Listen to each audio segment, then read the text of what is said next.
ರಾಜ್ಯ ಕಾಂಗ್ರೆಸ್ನಲ್ಲಿ ಮುಖ್ಯಮಂತ್ರಿ ಕುರ್ಚಿ ಕದನ ವಿಚಾರಕ್ಕೆ ಸಂಬಂಧಪಟ್ಟ ಹಾಗೆ ಡಿಕೆ ಶಿವಕುಮಾರ್ ರಿಯಾಕ್ಟ್ ಮಾಡಿದ್ದಾರೆ. ಮುಖ್ಯಮಂತ್ರಿ ಹುದ್ದೆ ಖಾಲಿ ಇಲ್ಲ, ಸಿಎಂ ಬದಲಾವಣೆ ಬಗ್ಗೆ ಚರ್ಚೆ ಬೇಡ ಅಂತ ಸ್ಪಷ್ಟಪಡಿಸಿದ್ದಾರೆ.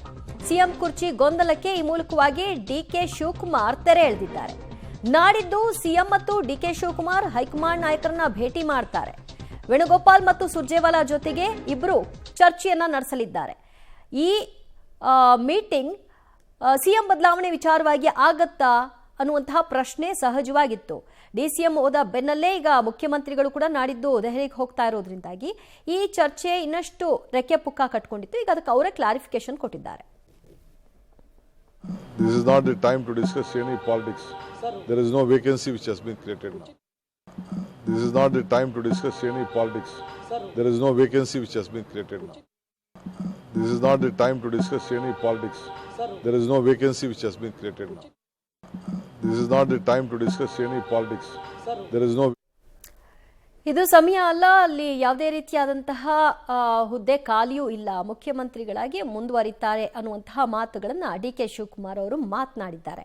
ಇದನ್ನ ಬೇರೆ ಯಾರೇ ಹೇಳಿದ್ರು ಕೂಡ ಅವರವರ ಪರವಾಗಿ ಹೇಳ್ಕೊಳ್ತಾರೆ ಅಂತ ಹೇಳಬಹುದಿತ್ತು. ಯಾಕಂದ್ರೆ ಈಗ ಮುಖ್ಯಮಂತ್ರಿ ಹುದ್ದೆ ನೆಕ್ಸ್ಟ್ ಅಲಂಕರಿಸೋದೇ ಡಿಕೆ ಶಿವಕುಮಾರ್ ಅವರು ಅನ್ನುವಂತಹ ಚರ್ಚೆಗಳಿದ್ದಿದ್ರಿಂದ ಈಗ ಅವರೇ ಈ ಮಾತನ್ನು ಹೇಳ್ತಿರ್ಬೇಕಾದ್ರೆ ಇದು ಮುಗಿದು ಹೋಯ್ತಾ ಅಥವಾ ತಾತ್ಕಾಲಿಕವಾಗಿ ಇದಕ್ಕೊಂದು ವಿರಾಮವನ್ನ ಹಾಕಲಾಗಿದೆಯಾ ಅನ್ನೋದನ್ನ ವೇಟ್ ಮಾಡಬೇಕಷ್ಟೇ. ಮತ್ತೆ ಈ ಚರ್ಚೆ ಬೇಡ ಅಂತ ಹೇಳಿದ್ದಾರೆ. ಸೊ ಮುಖ್ಯಮಂತ್ರಿಗಳ ಬಣ ಆಗಲಿ ಡಿಕೆ ಶಿವಕುಮಾರ್ ಅವರ ಬಣ ಆಗಲಿ ಇದನ್ನ ಪ್ರಸ್ತಾಪ ಮಾಡಲ್ವಾ? ಕಾದು ನೋಡಿ.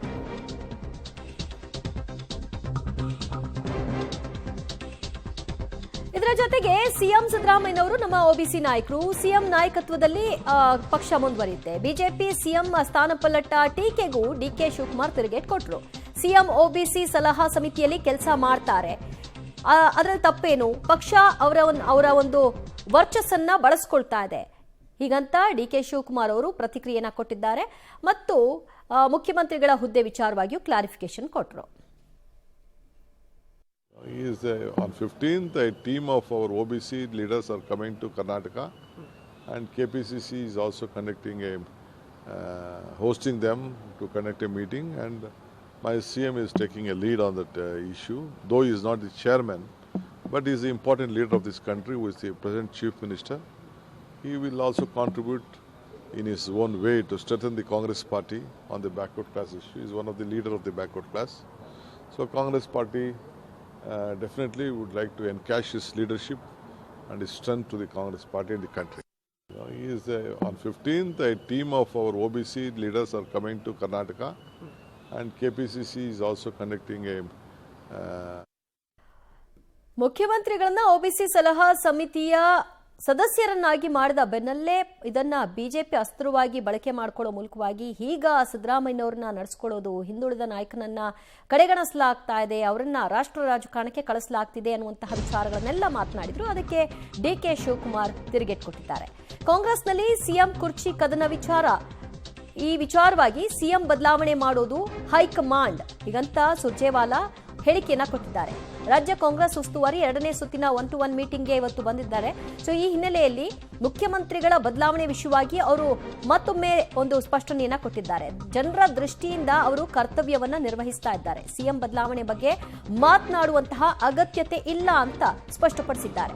ಕಾಂಗ್ರೆಸ್ನಲ್ಲಿ ಸಿಎಂ ಕುರ್ಚಿ ಕದನ ಎದ್ದಿದ್ರ ವಿಷಯವಾಗಿ ಅವರಿಂದ ಪ್ರತಿಕ್ರಿಯೆಯನ್ನ ಕೇಳಿದಾಗ ಆ ರೀತಿಯ ಬದಲಾವಣೆ ಇಲ್ಲ, ಬದಲಾವಣೆ ಮಾಡೋದಾದ್ರೆ ಅದು ಹೈಕಮಾಂಡೇ ಮಾಡುತ್ತೆ ಅಂತ ಸ್ಪಷ್ಟಪಡಿಸಿದ್ದಾರೆ. All I'm saying is we have already spoken. I don't think so that's an issue any longer. All I'm saying is we have already spoken. I don't think so that's an issue any longer. All I'm saying is we have already spoken. I don't think so that's an issue any longer. All I'm saying is we. ಅದೊಂದು ವಿಷಯವೇ ಅಲ್ಲ ಅಂತ ಸುರ್ಜೇವಾಲಾ ಅವರು ಹೇಳ್ತಾರೆ. But ಅದೇ ವಿಷಯ ಆಗಿ ಕಳೆದ 2 ವರ್ಷಗಳಿಂದಲೂ ಕೂಡ ಚರ್ಚೆ ಆಗಾಗ್ಗೆ ಕೇಳಬರುತ್ತೆ, ಮತ್ತೆ ತಣ್ಣಗಾಗತ್ತೆ, ಮತ್ತೆ ಅದು ಒಮ್ಮೆಲೆ ಎದ್ದು ಬರುತ್ತೆ. ಈಗ ಸದ್ಯಕ್ಕೆ ಎಲ್ಲರೂ ಕೂಡ ಆಡ್ತಿರುವ ಮಾತಿನ ಪ್ರಕಾರವಾಗಿ ತಣ್ಣಗಾಗತ್ತೆ, ಇನ್ಯಾವಾಗ ಎದ್ದು ಬರುತ್ತೆ ಅನ್ನೋದು ಸದ್ಯದ ಕುತೂಹಲ.